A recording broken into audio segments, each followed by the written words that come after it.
ಓಂ ಗಂಗಣಪತಯೇ ನಮಃ. ಶ್ರೀ ಗುರುಭ್ಯೋ ನಮಃ. ಹರಿ ಓಂ. ನಮಸ್ಕಾರ.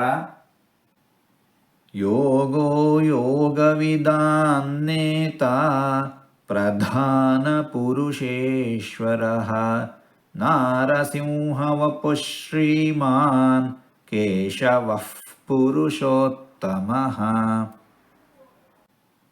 ಯೋಗೋ ಯೋಗವಿದಾನ್ನೇತಾ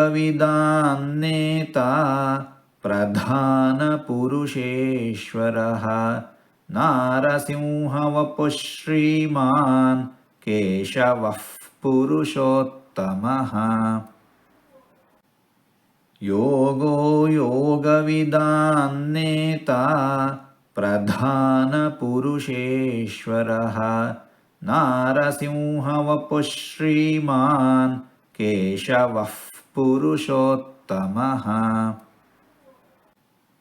ಯೋಗೋ ಯೋಗವಿದಾನ್ನೇತಾ ಪ್ರಧಾನ ಪುರುಷೇಶ್ವರಃ ನಾರಸಿಂಹವಪುಃ ಶ್ರೀಮಾನ್ ಕೇಶವಃ ಪುರುಷೋತ್ತಮಃ. ಯೋಗೋ ಯೋಗವಿದಾನ್ನೇತಾ ಪ್ರಧಾನ ಪುರುಷೇಶ್ವರಃ ನಾರಸಿಂಹವಪುಃ ಶ್ರೀಮಾನ್ ಕೇಶವಃ ಪುರುಷೋತ್ತಮಃ. ಹೀಗೆ 4 ತೊದಲು ಮಾತುಗಳನ್ನು ಆಡಿದ್ದೇನೆ.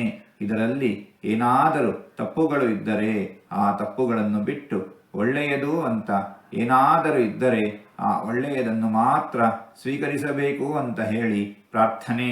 ಈ ನುಡಿಗಳನ್ನೆಲ್ಲ ಆಡಿಸಿದ ಭಗವಂತನಿಗೇ ಸರ್ವವೂ ಸಮರ್ಪಿತ. ಸರ್ವಂ ಶ್ರೀಕೃಷ್ಣಾರ್ಪಣಮಸ್ತು.